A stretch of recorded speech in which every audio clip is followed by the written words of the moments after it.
Hello everyone. तो कैसे हैं आप सभी। उम्मीद करता हूं कि आप लोग अच्छे होंगे और अपने साथ अपने पढ़ाई का भी ध्यान रख रहे होंगे। जी हाँ दोस्तों, यदि आप भी बिहार बोर्ड के 10वीं के स्टूडेंट हैं और आपको मैथ समझने में प्रॉब्लम होती है या आप चाहते हैं कि आपका मैथ में ज़्यादा से ज़्यादा नंबर आए, तो आप सभी के लिए ही मैं लेकर आया हूँ अपना एक प्यारा सा यूट्यूब चैनल जिसका नाम है विकास पूर्व। जी हाँ दोस्तों, तो 10वीं के मैथ की बेहतरीन तैयारी के लिए आप लोग इस चैनल से जुड़ सकते हैं। मैं आपको भरोसा दिलाता हूँ कि इस चैनल से जुड़ने के बाद आपको मैथ में बेहतरीन रिजल्ट देखने को मिलेगा। जी हाँ दोस्तों, तो हम लोग देख लेते हैं कि बिहार बोर्ड जो 10वीं के मैथ का एग्जाम लेती है उसका पैटर्न क्या होता है, यानी कितने नंबर का क्वेश्चन पूछा जाता है, ऑब्जेक्टिव कितने नंबर का होता है, सब्जेक्टिव कितने नंबर का होता है और 2 नंबरिया कितने नंबर का होता है और 5 नंबर वाला क्वेश्चन कितने नंबर का होता है। ये सब जानना बहुत ज़रूरी है। आप लोग हुए एक सैनिक के प्रकार के हुए, आपको भी जैसे सैनिक एक जाता है युद्ध पर लड़ाई लड़ने, आपको भी बोर्ड का एग्जाम देना है। अब एक सैनिक को युद्ध करने जाना है, अब उनको पता ही नहीं है कि हम युद्ध करने जा रहे हैं, वहाँ युद्ध पानी में लड़ना होगा कि आकाश में लड़ना होगा या फिर धरती पर लड़ना होगा। तो ये अगर पता रहेगा कि कहाँ लड़ना है तो इसी हिसाब से तैयारी करेगा। तो आप लोगों को भी एग्जाम देने जाइएगा तो उससे पहले आपको पता होना चाहिए कि मैथ का एग्जाम कैसे होता है, कितने नंबर का पूछा जाता है, कौन सा क्वेश्चन कितने नंबर का है, इस सब की जानकारी होना बहुत ही जरूरी है। तो सबसे पहले हम लोग बिहार बोर्ड के 10वीं के मैथ का जो पेपर होता है उसका हम लोग पैटर्न देखते हैं कि किस पैटर्न पर बिहार बोर्ड मैथ का एग्जाम लेती है। तो चलिए शुरू करते हैं। तो आप लोग जब एग्जाम दीजिएगा बिहार बोर्ड बिहार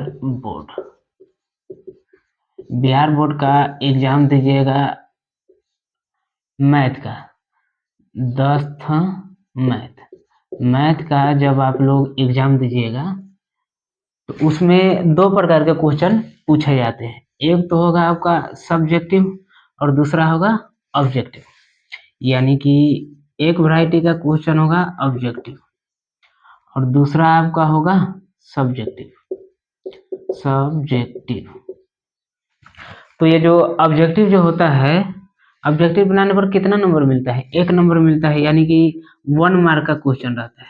एक ऑब्जेक्टिव बनाइएगा आपको तो 1 नंबर आपको मिल जाएगा। लेकिन सब्जेक्टिव जो होता है उसमें दो प्रकार के क्वेश्चन होते हैं। एक क्वेश्चन आपका होगा 2 नंबर वाला, 2 मार्क का, और एक और प्रकार का क्वेश्चन आएगा वो होगा आपका 5 मार्क का, 5 नंबर वाला। तो 2 नंबर वाला क्वेश्चन पूछेगा और फिर पूछेगा 5 नंबर वाला क्वेश्चन आपसे पूछेगा। तो ये जो ऑब्जेक्टिव है वो आपको पूछा जाएगा पेपर में 100 प्रश्न ऑब्जेक्टिव से, सिर्फ ऑब्जेक्टिव आपका 100 गो रहेगा, उसमें से जवाब आपको 50 गो का देना है, 50 गो का ही आपको उत्तर देना है। 100 गो रहेगा ना ऑब्जेक्टिव, उसमें से 50 का ही आपको उत्तर देना है। कोई भी 100 गो रहेगा उसमें से आप 50 गो चुन करके जो जो आपको आ रहा है वही 50 गो चुन करके आपको जवाब देना है। 100 का 100 नहीं बनाना है, 50 से ज्यादा भी नहीं बनाना है। 50 से ज्यादा अगर बना दीजिएगा तो वो चेक ही नहीं होगा, सिर्फ 50 ही चेक होगा। तो जो आपको आ रहा है 100 गो प्रश्न रहेगा उसमें से जो जो आपको आ रहा है वही चुन करके 50 को बनाइएगा, इससे ज्यादा नहीं। बाकी जो 2 नंबर वाला क्वेश्चन है वो आपको रहेगा 30 गो प्रश्न पूछेगा, 30 गो प्रश्न रहेगा और जवाब कितने का देना है, आधे का, यानी 15 का हमको जवाब देना है, 15 का ही उत्तर देंगे। 30 गो में से सिर्फ 15 का ही जवाब देंगे। कोई भी 15 गो जो हमको आ रहा है 30 में से देखेंगे कौन कौन आ रहा है, उसमें से 15 गो का जवाब चुन चुन करके दे देंगे ताकि हमारा जो नंबर है वो अच्छा है। जो नहीं आ रहा है उसको छोड़ देंगे। अब बाकी आपको रहेगा 5 नंबर वाला, उसमें 5 नंबर वाला में आपके पास रहेगा 8 प्रश्न दिया रहेगा। 8 गो प्रश्न दिया रहेगा, 8 गो प्रश्न में से आपको जवाब कितने का देना है, तो 4 गो का उत्तर देना है। आधा आधा का जवाब देना रहता है, 4 गो का उत्तर देना है। ऑब्जेक्टिव 100 गो, जवाब देना है 50 गो का। फिर 2 नंबर यह रहेगा, 30 गो क्वेश्चन दिया रहेगा पेपर में लेकिन जवाब देना है 15 गो का ही। और उसके बाद 5 नंबर वाला रहेगा 8 गो क्वेश्चन, उसमें से आपको 4 गो का ही जवाब देना है। कोई भी 4 गो जो आ रहा है उसका जवाब देंगे। तो यहाँ देख लेते हैं कि अगर आप 50 का 50 ऑब्जेक्टिव अगर सही कर लेते हैं तो 1 नंबर मिलता है, तो यहाँ से आपको मिलेगा कितने नंबर? 50 नंबर मिलेगा ऑब्जेक्टिव से। अगर पूरा सही आपका होता है तो 50 नंबर यहाँ से आप उठा सकते हैं। उसके बाद 2 नंबर वाला 15 को बनाना है, तो 15 को बना देते हैं अगर पूरा सही सही, तो 15 को बनाने पर कितने नंबर मिलेगा? 2 नंबर वाला है तो 15 दूना 30 नंबर, 15 अगर आपका सही होता है तो यहाँ से आपको मिल जाएगा 30 नंबर, यहाँ से आपको मिल जाएगा 30 नंबर। उसके बाद 5 नंबर वाला 8 गो क्वेश्चन रहेगा, लेकिन 4 गो का ही जवाब देना है, तो चारों का अगर आप सही सही जवाब देते हैं तो 5 नंबर मिलेगा एक क्वेश्चन का, तो 4 गो का 4 पूछे 20 नंबर आपका यहाँ से मिल जाएगा। 20 मार्क यहाँ से आप लोग उठा सकते हैं 5 नंबरिया में से। तो टोटल कितना हो जाएगा? टोटल 50 मार्क 30 मार्क 80, 50 30 80 20 100, यानी कि आपका टोटल 100 नंबर का एग्जाम होगा। तो 100 नंबर में से आप अगर अच्छे से तैयारी करते हैं तो मैथ में आप ज़्यादा से ज़्यादा नंबर उठा सकते हैं। तो ये जो 100 नंबर का है ये आपका एग्जाम होगा ही 100 नंबर का, इसमें प्रैक्टिकल नहीं होता है, नो प्रैक्टिकल, प्रैक्टिकल नहीं होता है, यानी आपको स्कूल से एको नंबर नहीं मिलेगा। जो लाना होगा आपको अपने तैयारी के बदौलत लाना होगा। उसके बाद इसमें जो होता है स्टेप मार्किंग होता है। स्टेप मार्किंग का मतलब है कि मान लीजिए 5 नंबर वाला क्वेश्चन बना रहे, बनाते बनाते गए, आपको आगे बनाने ही नहीं आ रहा है, या फिर आप आंसर तक पहुंच ही नहीं पाए, या फिर टाइम की कमी के कारण आपका कॉपी छिना गया, तो जितना आप बनाए रहिएगा उसी के हिसाब से आपको नंबर दे दिया जाएगा। ऐसा नहीं है कि हम पूरा फाइनल कर दे, आंसर ला दे, तब जाके हमको पूरा नंबर मिलेगा, नहीं तो एक भी नंबर नहीं मिलेगा। तो ऐसा नहीं होता है, स्टेप पर नंबर मिलता है, जितना आप बनाए रहिएगा उसी हिसाब से आपको नंबर दे दिया जाएगा। तो इसी को बोलते हैं स्टेप मार्किंग। उसके बाद जब आप व्हाइटनर जो होता है, व्हाइटनर बोल रहे हैं, ये जो आप ऑब्जेक्टिव बनाइएगा उसके लिए अलग से एक पेपर दिया जाता है जिसको बोलते हैं OMR शीट। तो ऑब्जेक्टिव का जवाब आपको देना है OMR शीट पर देना है। तो कभी कभी मान लीजिए ऑप्शन रहता है A B C D, और नीचे आपको रंगना रहता है। तो मान लीजिए आप बनाने गए, रंगना चाहिए था बी को, आप रंग दिए ए को, तो आप सोचिएगा कि यहाँ पर व्हाइटनर लगा के इसको मिटा दिए, व्हाइटनर लगा दे, या फिर नाखून से सोचिएगा इसको हटा देते हैं और फिर से हम रंग देंगे बी, तो ऐसा मत कीजिएगा, ऐसा नहीं करना होता है। तो व्हाइटनर का यूज नहीं करना होता है, व्हाइटनर का यूज नहीं करना होता है, ना नाखून का यूज करना होता है, नाखून से आप खरोचिएगा नहीं, नहीं तो आपका पेंडिंग हो जाएगा रिजल्ट। तो एक ही बार ध्यान से आप लोग जिसको रंगना हो उसको ध्यान से आप लोग रंगिएगा। तो पेन जो यूज होता है, जैसे मैं यहाँ ब्लू और ब्लैक यूज कर रहा हूँ, तो आप लोग एग्जाम में ब्लू पेन का यूज कर सकते हैं, उसके बाद या फिर ब्लैक पेन, दोनों में से कोई भी पेन का यूज करके आप लोग एग्जाम दे सकते हैं। ये दोनों को छोड़ करके दूसरा कलम का यूज नहीं करना है, रेड पेन ग्रीन पेन ये सब का यूज नहीं करना है। तो ऐसे ऐसे एग्जाम पूछा जाता है, 100 नंबर का आपका पेपर होगा। तो जब आप अच्छे से तैयारी करके जाइएगा, अच्छे से पूरा कंसेप्ट आपका क्लियर होगा, प्रैक्टिस होगा उतना, तो समय आपको समय बता देते हैं, समय रहता है 3 घंटा 15 मिनट, 3 घंटा 15 मिनट आपको दिया जाएगा गणित के लिए। इतने समय में आपको बनाना होगा 100 नंबर का क्वेश्चन, आपको टैकल करना होगा उतने समय में। तो गणित में अच्छे से अच्छे जो स्टूडेंट होते हैं उनका भी इतने समय में जल्दी नहीं हो पाता है। तो जितना आप ज़्यादा प्रैक्टिस कीजिएगा उतना ठीक रहेगा, इतना समय में ये 100 नंबर का क्वेश्चन बनाने के लिए उतना ही ठीक रहेगा। तो हम लोग अब देख लेते हैं कि हम लोग किस तरह से तैयारी करें, किस तरह से तैयारी करें कि हम ज़्यादा से ज़्यादा नंबर स्कोर कर सकते हैं यहाँ पर। तो देखते हैं कि एनसीईआरटी का जो बुक है 10वीं का मैथ का, उसमें कितने चैप्टर है, उसका तैयारी हम लोग कैसे करेंगे। आपका एनसीईआरटी में पहले चैप्टर का नाम है वास्तविक संख्या। वास्तविक संख्या, पहले चैप्टर का नाम है वास्तविक संख्या। इस चैप्टर में हम लोग संख्या के बारे में पढ़ेंगे, परिमेय संख्या, भाज्य संख्या, अपरिमेय संख्या, वास्तविक संख्या, और एक जरूरी है यूक्लिड विभाजन एल्गोरिथम, उससे मासा निकालना सीखेंगे, वो क्वेश्चन आता है पेपर में। तो पहले चैप्टर में ये सब हमको पढ़ना है। उसके बाद दूसरा चैप्टर है बहुपद, दूसरे चैप्टर का नाम है बहुपद। तो बहुपद वाले चैप्टर में हम लोग द्विघात बहुपद, रैखिक बहुपद, एक घातीय बहुपद के बारे में पढ़ेंगे, उसके बाद उसका शून्यक निकालना पढ़ेंगे। उसके बाद तीसरा चैप्टर है आपका दो चर वाले रैखिक समीकरण। दो चर वाले रैखिक समीकरण, इस चैप्टर में हम लोग पढ़ेंगे दो चर वाले रैखिक समीकरण क्या होते हैं, प्रतिस्थापन विधि, विलोपन विधि, वज्र गुणन विधि, और एक सबसे महत्वपूर्ण है आलेखीय विधि।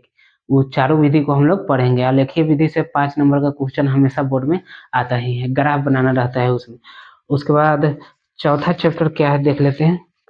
चौथा चैप्टर है द्विघात समीकरण। चौथे चैप्टर का नाम है द्विघात समीकरण। द्विघात समीकरण, द्विघात समीकरण में हम लोग देखेंगे कि द्विघात समीकरण का मूल निकालना रहता है, विवेचक निकालना रहता है, और ढेर सारे क्वेश्चन रहता है, उसको हम लोग देखेंगे। और इसमें एक और आता है द्विघात सूत्र या फिर शिरोधाराचार्य का सूत्र, उसको हम लोग उसको भी देखेंगे। पांचवा चैप्टर देख लेते हैं। पांचवा चैप्टर है समांतर श्रेणियां। समांतर श्रेणियां या फिर श्रेणियां, यह हुआ हमारा पांचवा चैप्टर। इसको एपी बोलते हैं। तो इसमें हम लोग देखेंगे कि एपी क्या होता है, उसके बाद सार्वंतर क्या होता है, उसके बाद पद निकालना रहता है इसमें, और पदों का योग निकालना रहता है। तो सारे चीजों को हम लोग देखेंगे।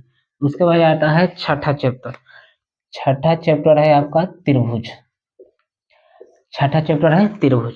तो इस चैप्टर में साबित करने वाला रहता है त्रिभुज के बारे में। पाइथागोरस प्रमेय हो गया, थेल्स प्रमेय हो गया, पाइथागोरस प्रमेय का विलोम हो गया, उसके बाद थेल्स प्रमेय का विलोम हो गया।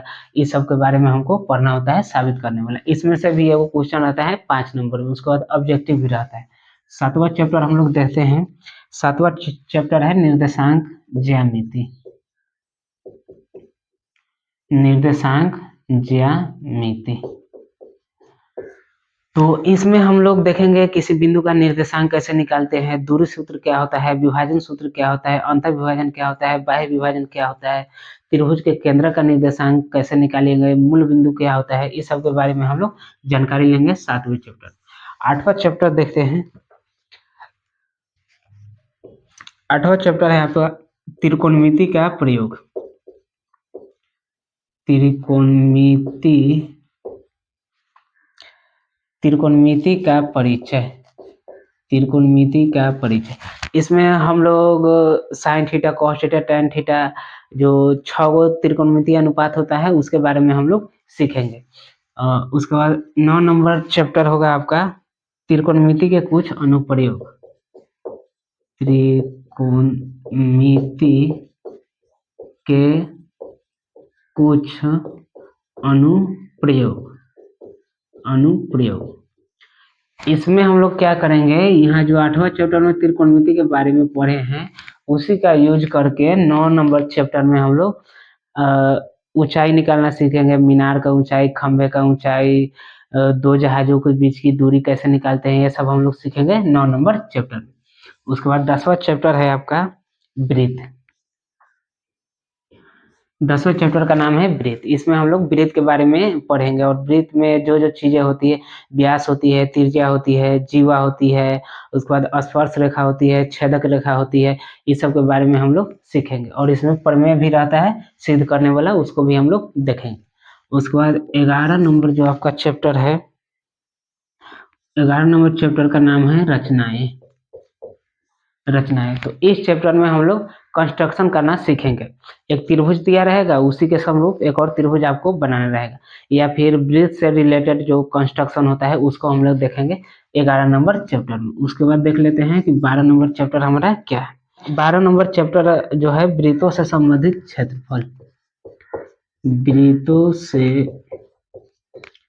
संबंधित क्षेत्रफल, ये हुआ हमारा 12 नंबर। इसमें हम लोग वृत्त का क्षेत्रफल, अर्धवृत्त का क्षेत्रफल, चतुर्थांश का क्षेत्रफल, उसके बाद त्रिज्यखंड का क्षेत्रफल, दीर्घ वृत्त खंड का क्षेत्रफल, चाप की लंबाई, ये सब निकालना सीखेंगे। आगे देखते हैं 13वां चैप्टर। 13वां चैप्टर का नाम है पृष्ठीय क्षेत्रफल और आयतन। पृष्ठीय क्षेत्रफल और आयतन। तो इस चैप्टर में हमें घन का, घनाभ का, बेलन का, गोला का, अर्धगोला का, शंकु का, छेदक का, इन सब का आयतन, कुल पृष्ठीय और वक्र पृष्ठीय ये सब निकालना सीखना होता है। इसके बाद हम लोग देखते हैं 14वां चैप्टर। तो 14वां चैप्टर का नाम है सांख्यिकी। सांख्यिकी। तो इस चैप्टर में हम लोग सीखेंगे माध्य निकालना, माध्यक निकालना और बहुलक निकालना, यह सब निकालना सीखेंगे तथा आंकड़ों के बारे में हम लोग समझेंगे कि आंकड़े कितने प्रकार के होते हैं। आगे हम लोग देखते हैं 15वां चैप्टर। तो 15वां चैप्टर का नाम है प्रायिकता। प्रायिकता। प्रायिकता। इस चैप्टर में हम लोग प्रायिकता निकालना सीखेंगे। उसके बाद देखेंगे सिक्का के बारे में, एक सिक्का के बारे में, दो सिक्का के बारे में, उसके बाद पासा के बारे में देखेंगे, उसके बाद ताश के बारे में, ये सब हम लोग देखेंगे। तो टोटल इतना ही चैप्टर है, ये आपका लास्ट चैप्टर होगा 15वां चैप्टर। यानी कि आपको जो एनसीईआरटी का बुक है उसमें कुल मिलाकर 15 चैप्टर है और एग्जाम होगा आपका टोटल 100 नंबर का। तो इन्हीं 15 चैप्टर में से आपको क्वेश्चन को पूछा जाएगा। तो यदि आप अच्छे से इन सारे चैप्टर को अगर पढ़ते हैं तो आप अच्छे से वहाँ पर लेकर और मैथ में आप अच्छा नंबर उठा सकते हैं। इसके लिए ज़रूरी है कि आपका ये सारा चैप्टर आपका अच्छे से क्लियर हो जाए। उसके बाद इतना प्रैक्टिस हो जाए ताकि आप 3 घंटे 15 मिनट में 100 नंबर का 100 नंबर बना दें। तो हम लोग अब देख लेते हैं कि हम लोग इस चैनल पर, विकासपुरम चैनल पर मैथ की तैयारी कैसे करेंगे, इसको हम लोग देख लेते हैं।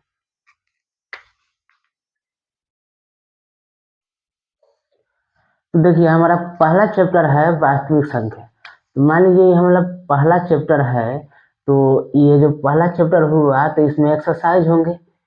हर एक चैप्टर में एक्सरसाइज रहता है। तो एक्सरसाइज यानी कि एक्सरसाइज 1.1 होगा, 1.2 होगा, 1.3 होगा, ऐसे करके हर एक चैप्टर का अलग अलग एक्सरसाइज होता है। तो सबसे पहले हम लोग जब एक्सरसाइज 1.1 देखेंगे तो डायरेक्ट 1.1 एक्सरसाइज में नहीं पहुंच जाएंगे। सबसे पहले हम लोग देखेंगे कि एक्सरसाइज 1.1 को बनाने के लिए किन किन फार्मूले की जरूरत है। फार्मूले नहीं पता रहेगा तो 1.1 एक्सरसाइज में पहले ही जा करके हम लोग करेंगे क्या? तो सबसे पहले एक्सरसाइज 1.1 का जितना क्वेश्चन है उसको बनाने के लिए जो जो फार्मूला चाहिए पहले हम लोग इसको देखेंगे। उसके बाद जो जो कॉन्सेप्ट चाहिए, जितना कॉन्सेप्ट और थ्योरम की जरूरत होगी उसको हम लोग देखेंगे। उसके बाद भी इतना करने के बाद हम लोग एग्जाम्पल देखेंगे। एग्जाम्पल 1.1 का एग्जाम्पल देखेंगे। हो सकता है कि बुक में एग्जाम्पल में क्वेश्चन वोश्चन दिया हुआ है तो ऐसा थोड़ी है कि आपका जो पेपर होगा उसमें सिर्फ एक्सरसाइज से ही क्वेश्चन आएगा। हो सकता है कि एग्जाम्पल से क्वेश्चन हो, ये भी तो बुक ही का क्वेश्चन है।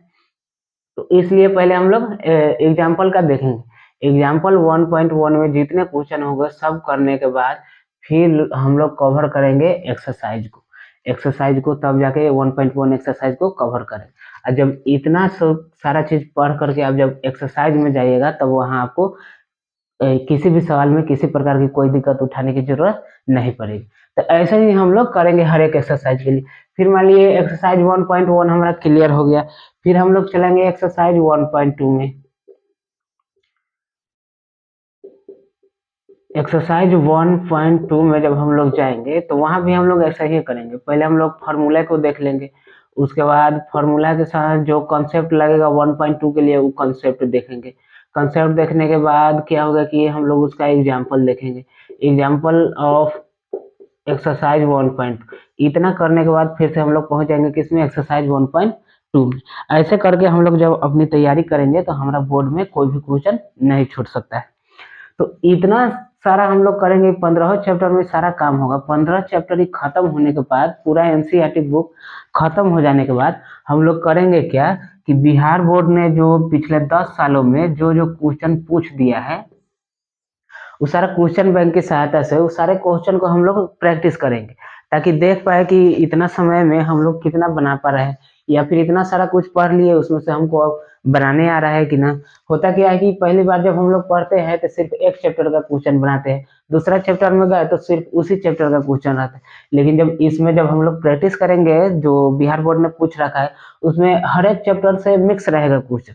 तो वहाँ आपका दिमाग कैसे काम करता है यहाँ तो आदमी पलट करके देख लेता है, फॉर्मूला बना लेता है। वहाँ आपका दिमाग कैसे काम करता है, जब क्वेश्चन हर एक चैप्टर से मिक्स होके आएगा, तो इसलिए हम लोग 10 साल, पिछले 10 साल का जो बिहार बोर्ड ने पूछ रखा है उसको हम लोग प्रैक्टिस करेंगे। इससे हमें होगा कि प्रैक्टिस भी हो जाएगा, ये भी जान लेंगे कि किस प्रकार के क्वेश्चन बिहार बोर्ड पूछता है। इतना करने के बाद फिर हम लोग मॉडल सेट पे आएंगे। मॉडल सेट जो बिहार बोर्ड निकालता है, मॉडल सेट को हम लोग प्रैक्टिस करेंगे। और सबसे जरूरी बात, इतना करने के बाद हम लोग देखेंगे ऑब्जेक्टिव को। ऑब्जेक्टिव ऑब्जेक्टिव को जो देखना बहुत ही ज़्यादा महत्वपूर्ण है, क्योंकि 50 नंबर का अकेले ऑब्जेक्टिव रहते हैं। 100 नंबर का आपका एग्जाम है ना, 50 नंबर का ऑब्जेक्टिव रहेगा, 50 नंबर का आपका सब्जेक्टिव है। तो ऑब्जेक्टिव जो है बहुत ही ज़्यादा इंपॉर्टेंट है। तो इस तरीके से हम लोग तैयारी करेंगे। तो इस वीडियो में इतना ही। इसके बाद हम लोग मिलेंगे अगले वीडियो में, जिसमें हमारा चैप्टर 1 उठाएंगे, वास्तविक संख्या। इसका इसका एक्सरसाइज 1.1 का फार्मूला और कंसेप्ट हम लोग देखेंगे। तो आप यदि मैथ का तैयारी अच्छे तरीके से करना चाहते हैं तो आप इस चैनल को, विकासपुरम चैनल को सब्सक्राइब कर सकते हैं और बेल आइकन को दबा दीजिए, ताकि जो भी वीडियो डाला जाए वो आपके पास तुरंत ही पहुंच जाए। तो मिलते हैं अगली वीडियो में। तब तक के लिए अपना ख्याल रखें और अपने पढ़ाई का भी ध्यान रखें। धन्यवाद।